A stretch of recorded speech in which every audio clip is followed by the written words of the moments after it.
It's week one, everybody. Purdue takes the field this week against Fresno State. If you're not excited, I don't know what else to tell you. Welcome in to the Behind the Rails podcast on the Believe Network, where we preview and recap Purdue all the way throughout the 23 season. It's week one. Get excited. There are a ton of things to get into about this game on Saturday. First time at newly renovated Ross-Ade Stadium. Players coming out of the Tiller Tunnel for the first time all season. New quarterback, new head coach. Tons to be excited about. Taking on a team that is going to give Purdue a challenge in the first week of the season. So buckle up for a good game this Saturday. Before we dive deep into this game, make sure you subscribe to all the social channels, ones that are scrolling on behind me on the screen. And make sure you subscribe to the podcast, whether it's on Apple Podcasts, Spotify, or on YouTube.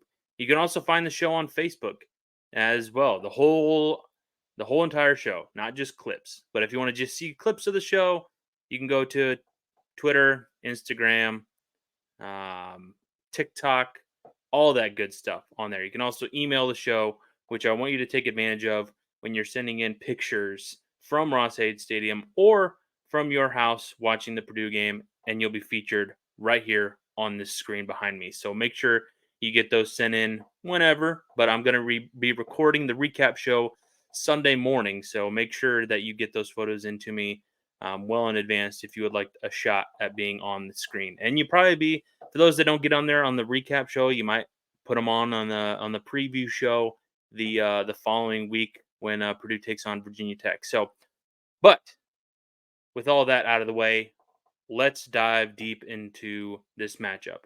I want to get to several different topics here on the show. I want to look at some of the news that has gone on leading up to this game, some of the things to watch for, some of the X factors, and then finally a prediction, a score prediction. You know that I already predicted that Purdue is going to win this game, as you can see on one of the screens behind me.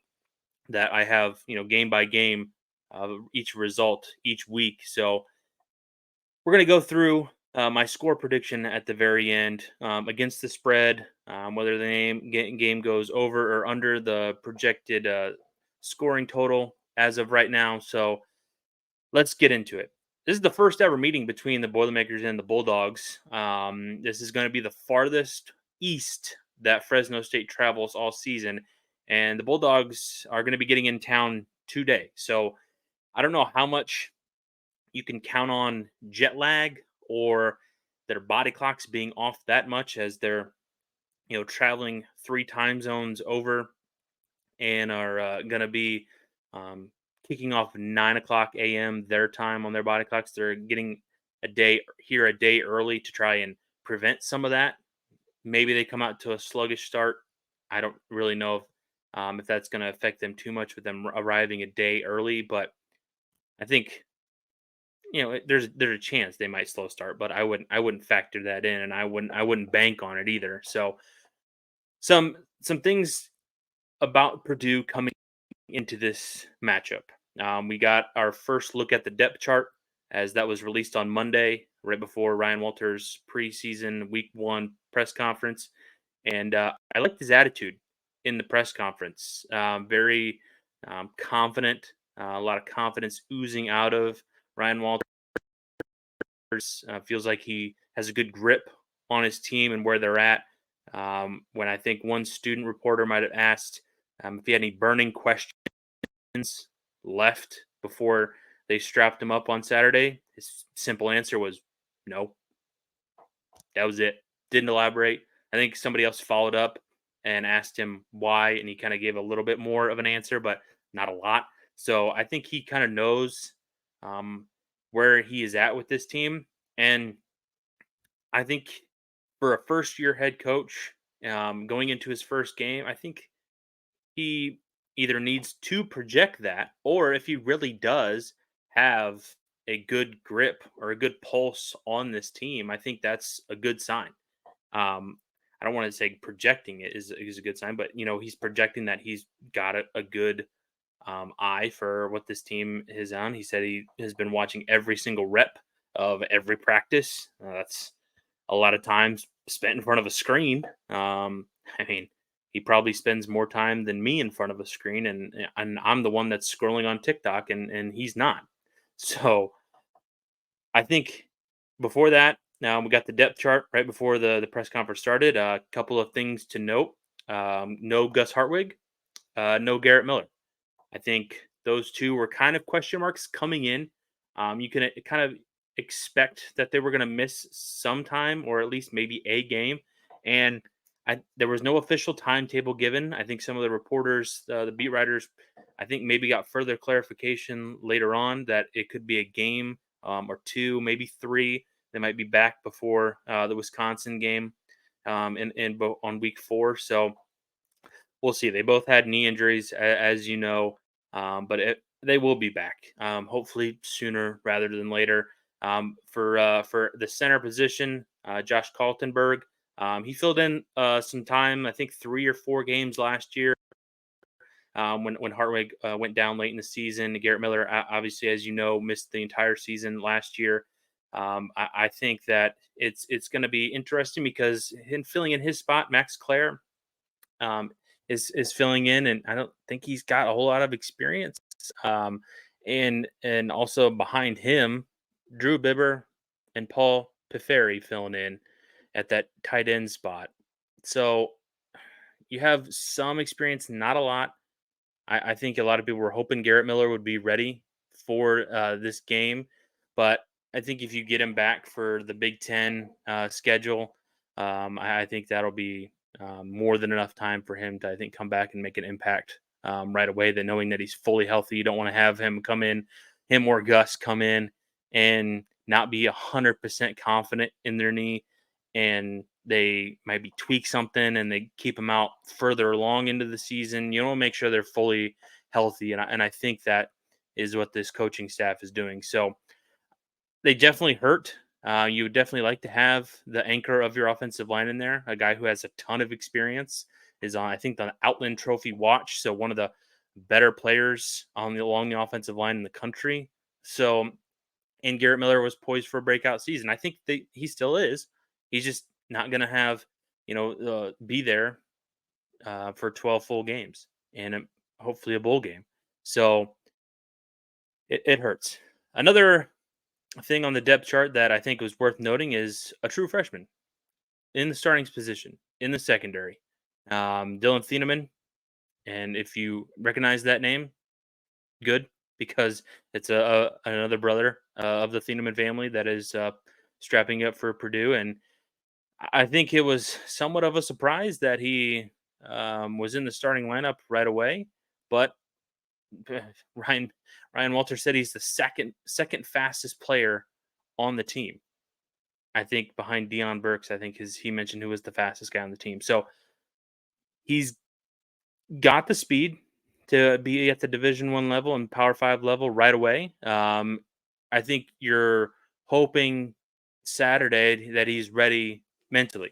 I think he could be there physically, but you're hoping that the mental mistakes are far and far from in between from where some of the more experienced guys in this secondary are. But it's going to be a lot of new names in that secondary, including Thieneman. So it was a little bit of a surprise, but I think if he produces week 1, I think that it's good signs for where this secondary is going to go. And you have to remember Ryan Walters, coming in, defensive guy, has an eye for defensive talent. So if he thinks Thieneman is ready to go, I'm more than likely going to trust that he knows more than any of us do that this is going to be the right guy that is going to be out there. For Fresno, this is going to be, I think, a difficult matchup because I want to start right away where I think this is going to be difficult. I think it's going to be Fresno's offense against Purdue's secondary. the passing attack that Fresno likes to go with under Jeff Tedford, who has had some very prolific passers.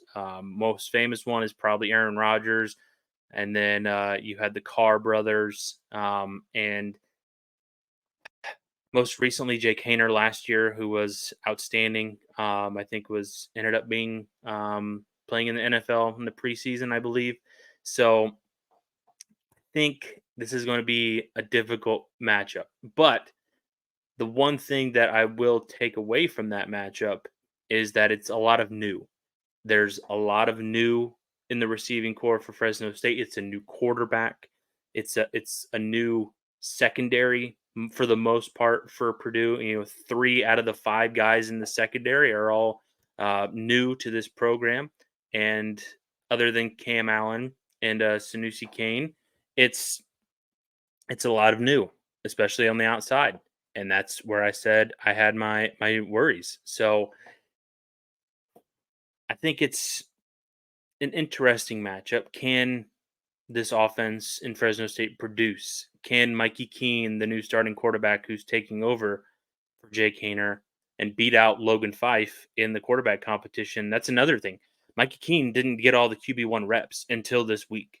So he doesn't have a whole lot of time as the starter, but he does have starting experience as he was a starter at Central Florida in 2021, wasn't last year.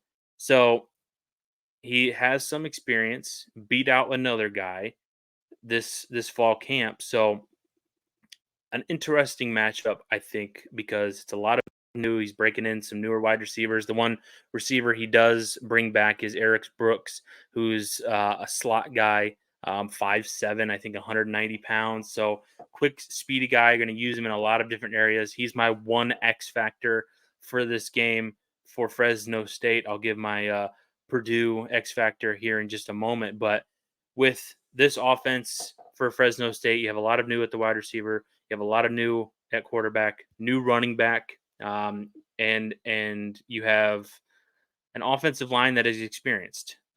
Even if you go into some of the backups, a lot of those guys have multiple game appearances. So it's a lot of new for Fresno State that they're breaking in. Malik Sherrod is the starting running back. It's going to be more by committee. Jeff Tedford said earlier this week they have a Fresno State legacy behind him with Devin River. So it's going to be interesting to see if they can break in this newish kind of group against a newish kind of unit on the defensive side for Purdue. A lot of experience on the defensive side of the ball, especially up the middle, like I said, and including the linebackers. So I think there's a lot for Purdue to be excited about in this side of the ball when Fresno State has the ball. I think they have a decent chance of slowing this offense down.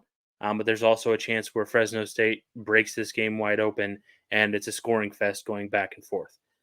And I think it could be a scoring fest because I think Purdue's offense is going to be able to move the ball even without Hartwig along the line and Miller.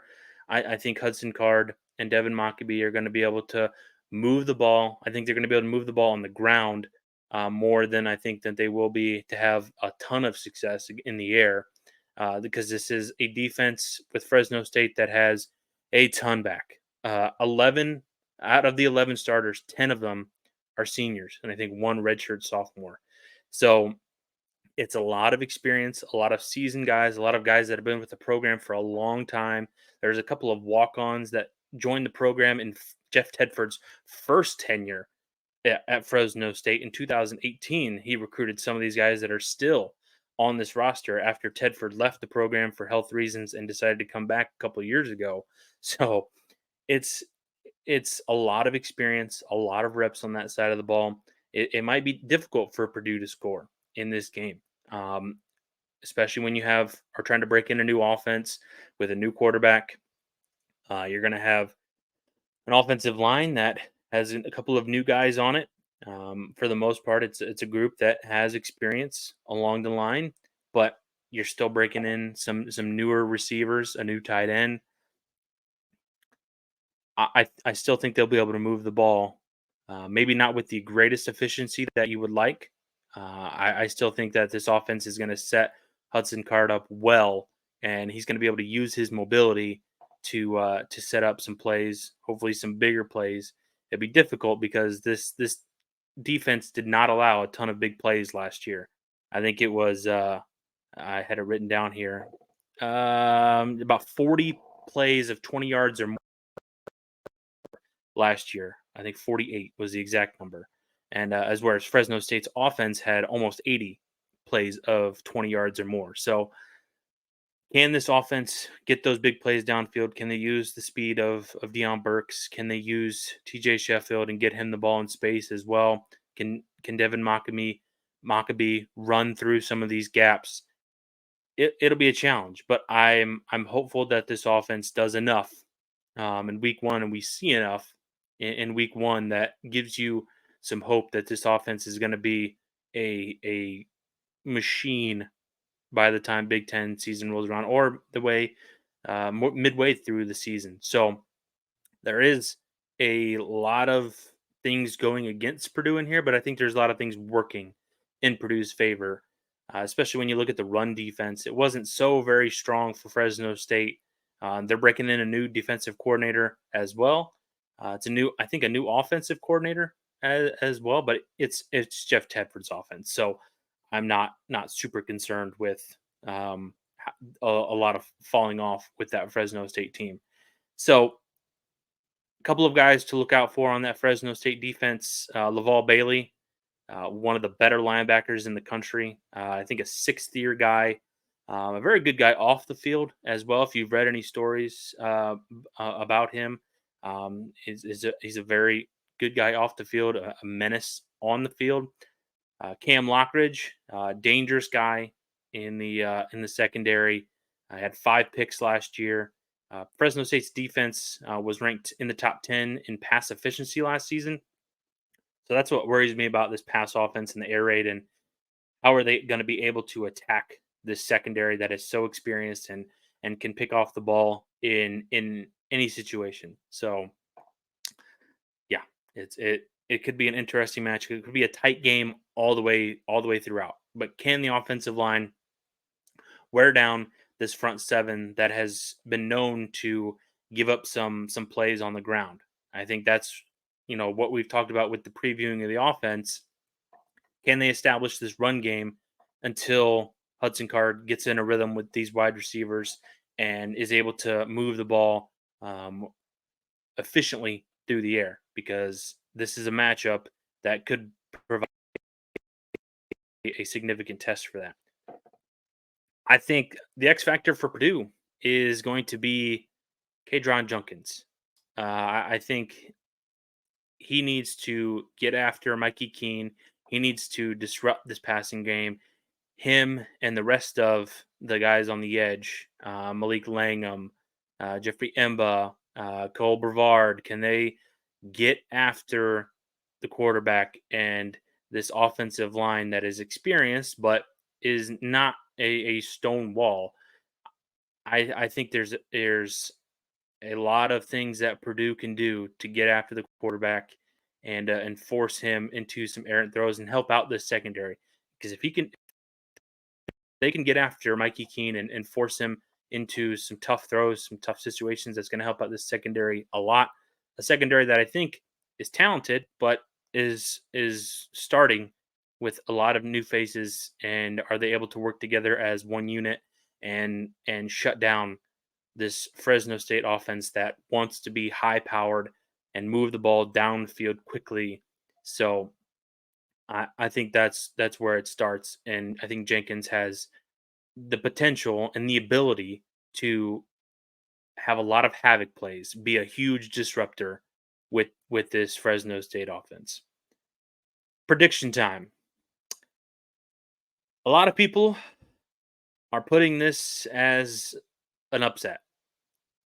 A lot of people are going against Purdue. They're picking Fresno State, not just on the betting line, but to win this game outright. A lot of people are picking Fresno State just because there's a lot of new with Purdue. There's the old wise veteran head coach going up against a first year head coach in his first game. And I can understand that. But I think with what Ryan Walters has brought in, what they have coming back, I think this is going to be a game where Purdue kind of establishes itself that this isn't going to be a huge rebuild in year one. It may be a small rebuild, it might be a medium sized rebuild, but I don't think it's an all out tear it down to the studs and you're going to have to start from scratch. There's some things with this house. You have a nice kitchen. You still have a huge living room. You might have to fix up the bathrooms. You might have to put up a backsplash to make something pop. But I think overall, what you have with this program is a sturdy foundation with what you have coming back. I think whoever did the framing job did a nice job. And that was, Jeff Brom. So, and I don't know how many people really want to acknowledge Jeff Brom anymore now that he left them and went home back to Louisville. But I think what he brought in, and even what Ryan Walters brought in, he put on his own spin. And does that spin look good enough to put it back on the market and sell for more? I think only time will tell. I think only time will tell. But for this game, I think it is a close game. I think Fresno State provides a lot of challenges for Purdue in this first game, but I think Purdue comes out on top. Maybe it's a late game drive, a fourth quarter drive. The Hudson Card leads for Purdue and shows you that he's the quarterback that everybody's hyped up about. Everybody thought has great potential. I think he shows it off in this game with a late drive and wins this game 31-28. If you're trying to bet this game, take those points. Take them. Purdue is a 4-point favorite. I think it's under that number. I think it's a 3-point game. Close, but I'm gonna go with Purdue in the number there. So for the over under, which is at 48, I'm going over. I think it goes over by a little bit. So I would take the over. I would take Purdue, and that's how I see week one. Let me know what you think. Make sure you send in those photos if you're watching at Ross8 or watching from home like I am. And make sure you subscribe to the show, whether it's Apple Podcast, Spotify, or on YouTube. Also, follow me on social media as well at Brice_Vance. I will see you guys on Sunday for the recap. I hope you enjoy week one, not just the Purdue game, but the rest of week one. It's a huge slate starting tonight on Thursday.